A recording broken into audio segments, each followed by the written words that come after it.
Hi, I'm Rachel Abbasi. Welcome to the Recovery Daily Podcast. As always, thanks for spending time with me. Hello, I hope you had a wonderful weekend. I definitely did. We were very busy this weekend. I got to go to the community yard sale, and I love me a good yard sale. I'm just gonna say that. I got several things that are pretty cute, but I won't go into what I got. Other than I did buy, there was a woman there selling her mother's paintings from like the 40s, and I bought this. It's a woman just like, it's an old time woman like holding her glasses, and she's just got like all duded up just like in the 40s, and it's so good. It's so good. So but other than that, I just got some other little knickknacks, if you will. So that was fun, and we got our kayaks registered. So hopefully, I can give that a shot next weekend and see if I can still kayak or not, or at least put my kayak in the water and float. That will be acceptable to me. Um, and then we did some other things that were fun, little Rachel and her husband type stuff, and it was fun. So I am sad that it is the week again where my husband has to work and I get to play without him. But at least my mental state is I get to play rather than I have to be by myself, and that's how my mental state has shifted. And it's not every day that I feel like, oh, I get to play today. I actually feel pretty terrible today. But I was thinking, I think I woke up in the middle of the night last night and I was like, it's so nice to just be able to go to wake up in the middle of the night and not feel that pressure like I gotta get some sleep. I gotta get some sleep. I have to work tomorrow. Um, I don't have that feeling anymore. It still is frustrating when I can't sleep, and I've had a rough couple past nights. And I think the culprit is the Weimaraner that is currently sleeping on my bed while I'm awake. She keeps waking up in the middle of the night. I'm contemplating having her sleep in her crate again, just so that I can get a full night's sleep. In the middle of the night, she actually goes into her crate. So it seems like she kind of wants it. So I might give that a shot. We'll see. Anyway, I stray from recovery topics, kind of. What I wanted to talk about today, though, is right on the mark for a recovery topic. And this is how focusing on the past depreciates the present. Um, just like if I focus on what I used to be able to do kayaking, it's really quite possible it'll take away from the enjoyment of what I get to do today. So I think that it's totally natural. It's just a part of experiencing a life-altering health event like a stroke or getting a vestibular disorder, getting it like a gift. To go back and be like, oh, my life used to be so great, and look at me now. This is who my mind tries to compare who I was and who I am now. And that comparison will a lot of times lead to quiet suffering, frustration, and even a little bit of self-pity and self-judgment. So, I wanted to talk about how that kind of reflection, how it needs to be done thoughtfully. It doesn't mean that I can't look back and think about, how wonderful my life was and appreciate what I had. But when I look back and think of why can't I do what I used to do? Or I should be further along in recovery, that my brain starts to confuse enjoying memories with really intensifying discouragement. So, thinking about like not not like being able to go back and appreciate then instead of living in the before. And if I'm living in the before, this is what I used to be able to do, I can't appreciate now. So I wanted to talk through like, and I don't randomly come up with these topics. I maybe I do a little bit sometimes, but it's really stuff that I'm thinking about, things that I am struggling with. So learning how to appreciate then and appreciate now. Because if I stay stuck in the past, it is emotionally draining. Um, I start having this identity struggle where I feel lost, and I start to question my purpose today and where I find joy today, where I surface joy today. I try to say surface joy instead of find joy, because I think that joy is something that we all have in us. And it's if I can practice the correct self-care, the correct acknowledgement of like my feelings, naming my emotions, talking it through, working with a psychiatrist, coming here, going to sobriety meetings, stroke recovery support meetings, vestibular support meetings. If I can do all of that, then I can surface that joy. It's when I do things like get wrapped up or staying stuck in the past that I'm unable to surface the joy, because it makes me feel like my joy is in the past, and it reduces my ability to be present, and see that even small wins today are a way of surfacing joy, and allows me to enjoy like what's right in front of me. So that energy that I spend looking backward is stealing energy from building forward for me. So, being present in the moment and today is actually where recovery happens.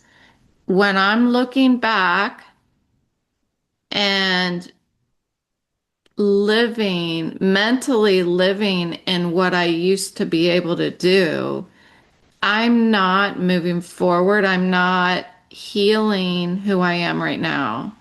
The healing doesn't occur in yesterday, it happens today. And then tomorrow, it happens today again. You know, the present moment is where I am building neuro pathways. The present moment is where I'm building confidence.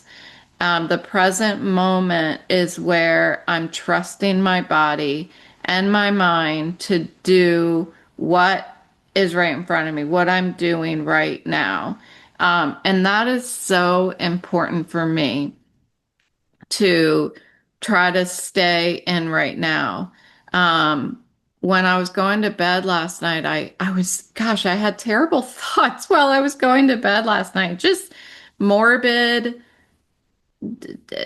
about, I mean, anything you can think of regarding death. That's what I was thinking of as I was going to sleep.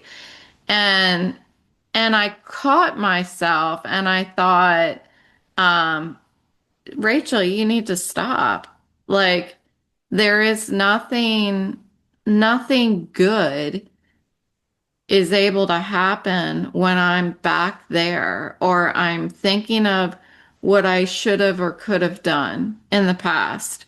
Um, and so as soon as I caught, like I had that mini conversation with myself, just a subtle little acknowledgement of what I was doing to myself mentally and emotionally. Once I was able to have that little conversation, I went right to sleep. So I was shifting that loss or that fear to awareness. And even though I also believe that grieving the past is necessary, living there is optional. And I was talking last week about the choices that we have, the responsible free will. But there's so many choices, like if we dig down deeper to the choices of what we let happen between our ears. Um, that is fascinating to me. I remember when Bailey was in college and there was a boyfriend who broke her heart, and she was so just sad, and it's so easy for me to go back into that state of mind, like when I was her age and a boy broke my heart. And I remember how devastated I was and feeling like, how can I go on? Um, and I didn't know that I had a choice back then, about what I let take residence between my ears. I'm going to take a sip of my coffee because we just got this amazing new coffee maker. It's a Keurig. We had a Keurig, but we got it it had like a beachy pattern on it and it was a piece of shit. So we got this new Keurig that it will do like espressos with crema on top. So I can make my favorite Americana coffee. And I just thought my coffee's getting cold. So I'm going to take a sip. My crema's disappearing too. I'm going to take a sip before I move on. So play the Jeopardy waiting sound in a moment, like for a minute while I take a sip.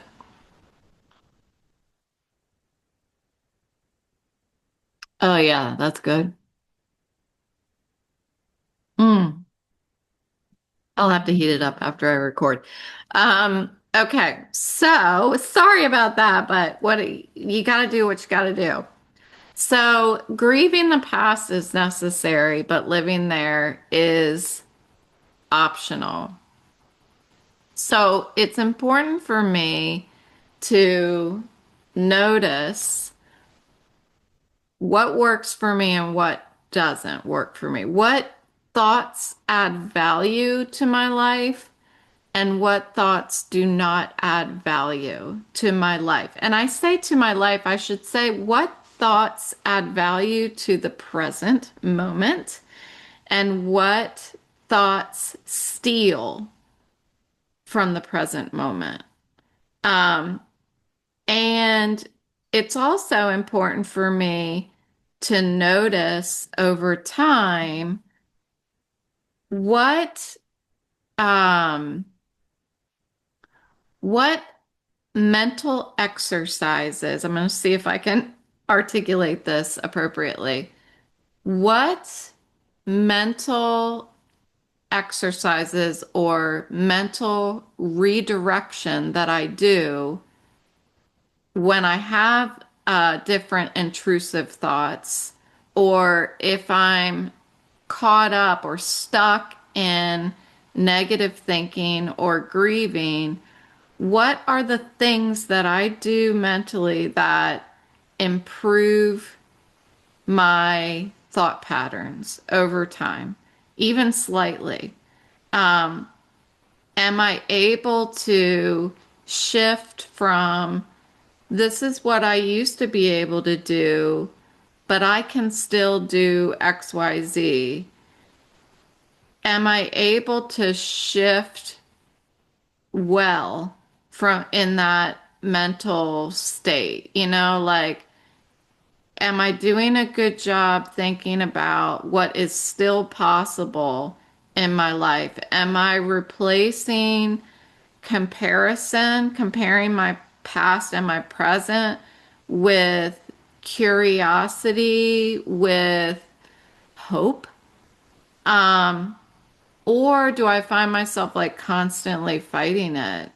And for me, I have to seek outside help. I have to talk to a professional. I have to talk out loud about what is going on between my ears and have a conversation about it to get it unstuck. That seems to be the case for me. Even coming here and talking about it on my podcast helps me to get it unstuck.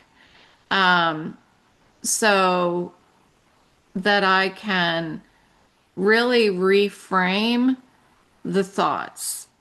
I am not who I used to be, but I'm not less than I used to be.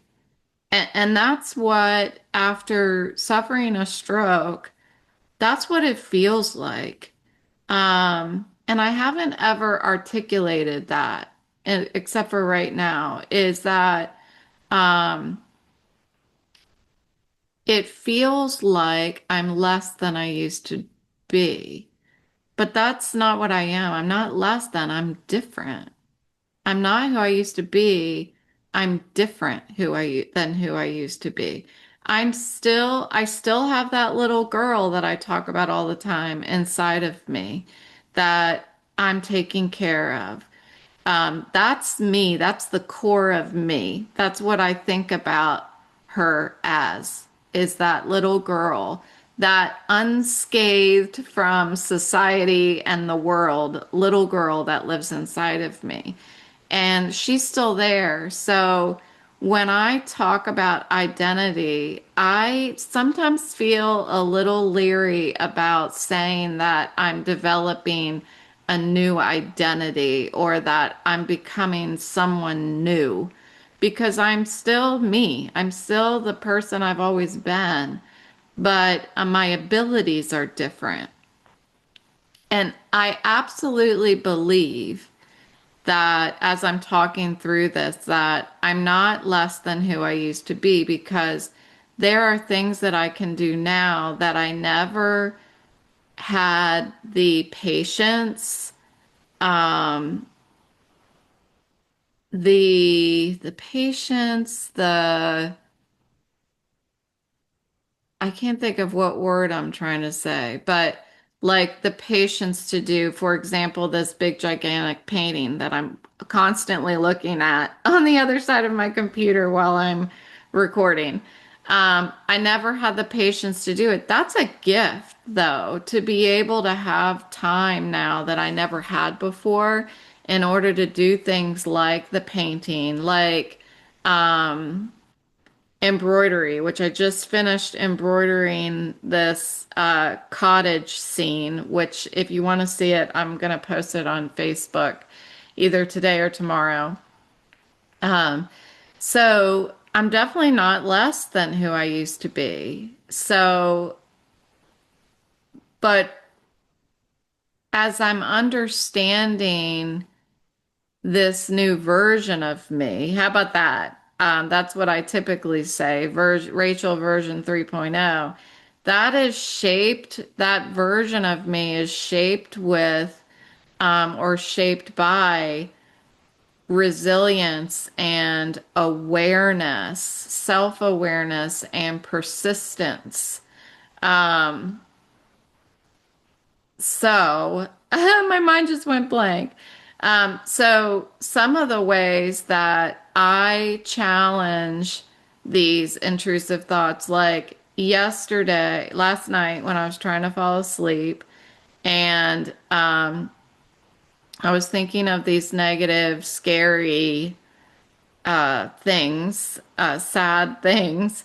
I I interrupted it, and I remember saying to myself, "This is not good for you."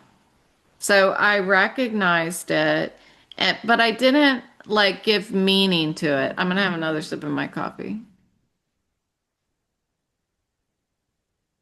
Yeah, it's getting too cold now. Um, I'm not.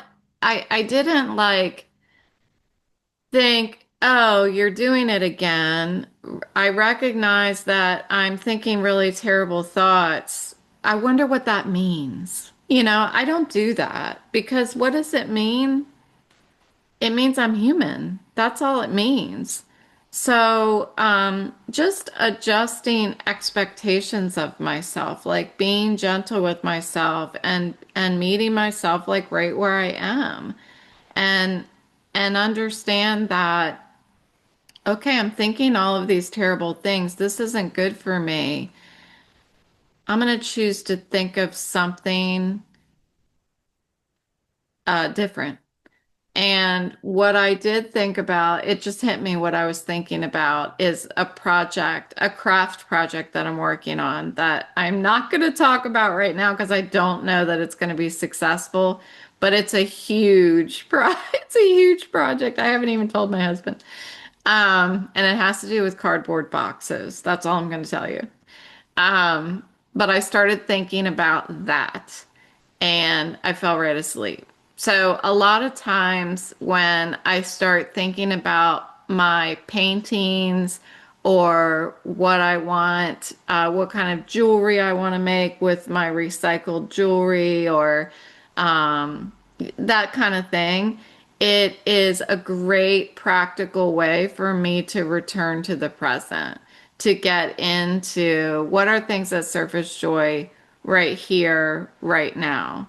Um, so often when I'm feeling stuck, it means that I'm measuring um, something in the past against who I am today, or, you know, and so just to reiterate, because my mind keeps going blank at this point, um, I'm not who I used to be, but I'm not less than I used to be. So that's a great way to, if I'm stuck in thinking about the past and starting to compare myself, interrupting it with, I'm not less than I used to be. Um, So I think I might write that down real quick because I'm a great thing for me to remember today. I'm not less than I used to be. Live action. That's what happens here. Um, I always say that my brain is broken, and I think that that also makes me feel like I'm less than I was. And I should probably reframe that as well, that fear and fatigue and frustration that I had a stroke um, is not the end of my story. My body and my brain are adapting to an injury. I'm not broken. I'm healing. I'm not a failure. I'm healing and giving myself like permission to stop beating myself up and allow myself to be imperfect. Um, so I'm going to practice today that that statement, I'm not less than I used to be. Um, the past holds a lot of memories, and a lot of them are great. I have bad memories too, but I have a lot of great memories of things that I used to be able to do.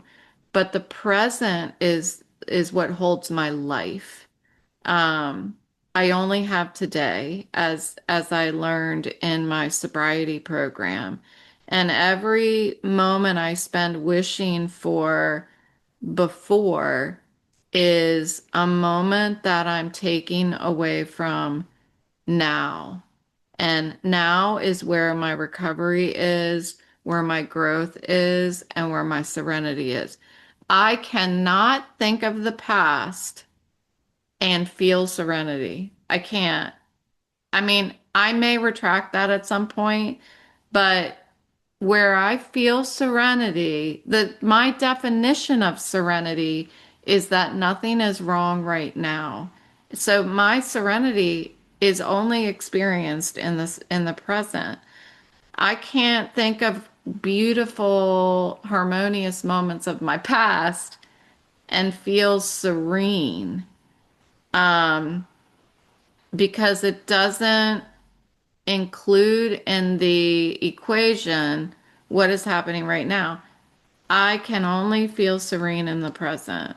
I'm going to stick by that unless I retract it later. So, thank you so much. This was very helpful for me today. Thanks for joining me, and I will talk to you next time.